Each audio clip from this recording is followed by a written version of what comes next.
we'll start with the latest news, as you mentioned. Well, I can confirm that we struck few targets involved in terrorism.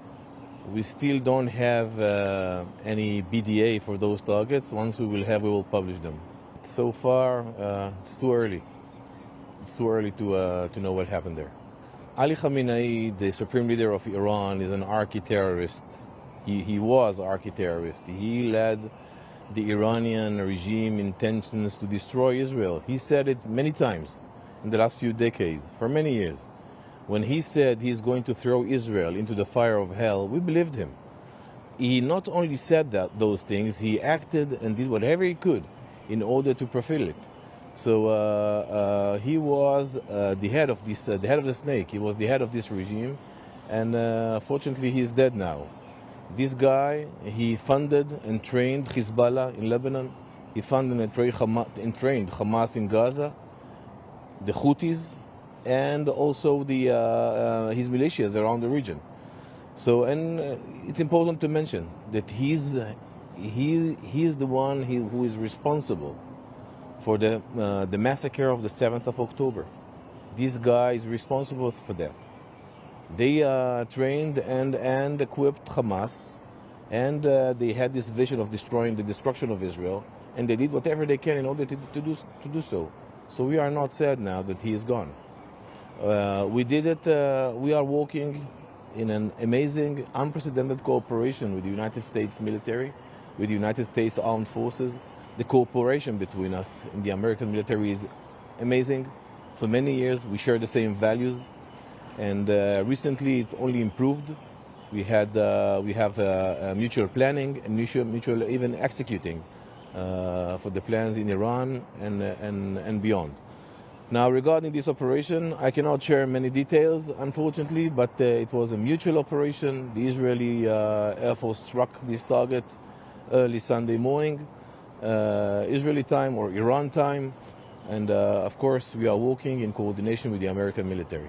We struck Iran, we acted on Iran because it's an existential threat for Israel. We had to remove this existential threat. It's an imminent threat.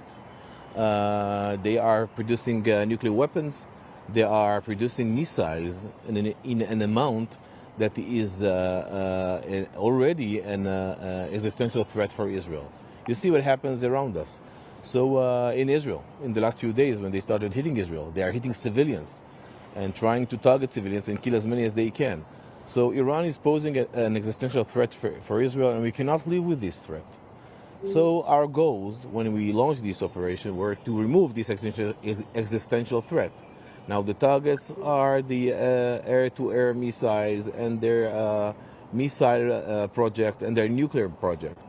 So this is what we are doing. As military, I cannot say we have an aim to remove this regime, but definitely we want to shake it, we want to weaken it, and we want to create the condition that one day in the future this regime will be removed from this earth by his own people. I think that with combined efforts by the international community and by Israel and by military and kinetic actions, it is visible. And not to mention, we don't have other choice, unfortunately. It's an existential, imminent threat. This is a terror regime. Efil, look what happens around us. They are not hitting only Israel. It's a worldwide problem. It's a global problem, it's a regional problem, and it's also an Israeli problem. We are suffering from it. But you can see what happened in the last few days. Almost predominantly, they attacked their neighbors. They attacked Oman, they attacked Abu Dhabi, they attacked Saudi, they even attacked Cyprus. They are already attacking Europe, and they are aiming of producing more missiles and making them even with longer range so they can hit Europe and America. They declared it. Whatever they declared, they did. So we have to understand that thing. We didn't have any other choice.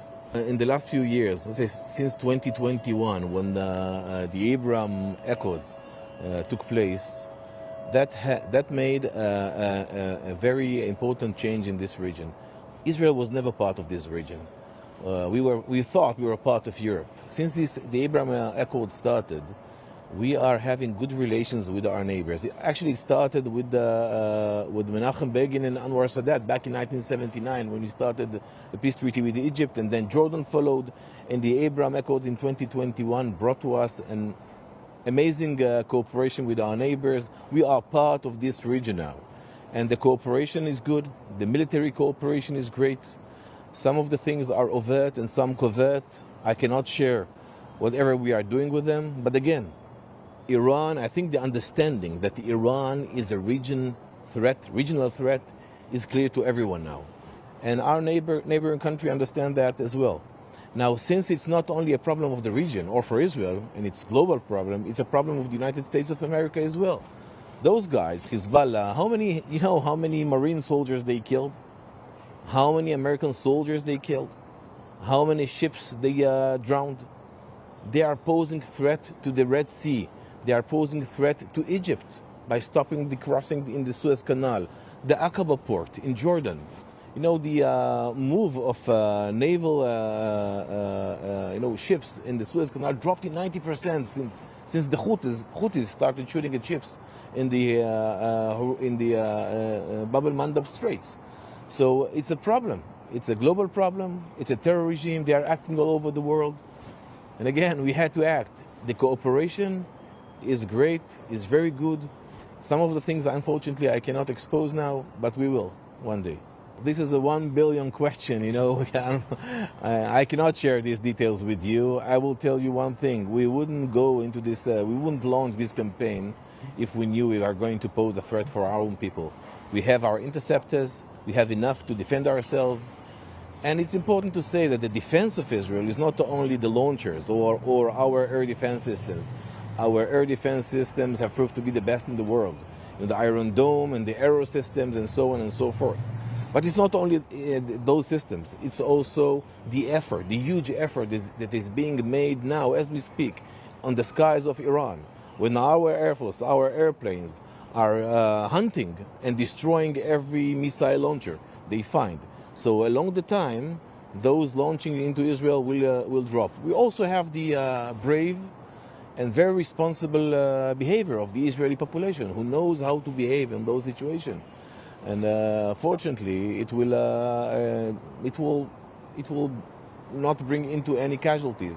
Unfortunately, we have already 10 casualty civilians, and this is because the Iranians are aiming into civilian centers and not to military targets. It's a terror regime, as I mentioned before. Hezbollah, this is an octopus. The head of the octopus is in Iran. The arms are all over the region. One of them, maybe the biggest one, is Hezbollah in Lebanon.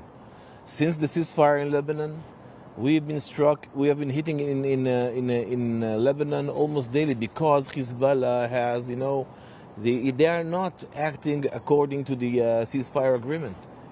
So we had to act there and to remove threats towards Israel. Last night, they launched missiles into Haifa, into a city center in Israel. They started it. They knew the consequences of that. They knew what is going to happen. And they just proved again and again, I'm talking about Hezbollah now, that they are protecting Iran, and they are not protecting, they are destroying Lebanon. You see the accusations from the Prime Minister of Lebanon towards Hezbollah. They are trying now to stop them. Unfortunately, they didn't do it beforehand. So we had to act. Now what we are doing is defending our own people. What we did last night is we broadened our defense along the border.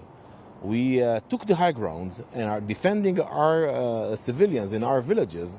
We have a lot of experience in these situations when Hezbollah hit our civilians. So we had to move forward in order to defend our people. And this is what we are doing in Lebanon now.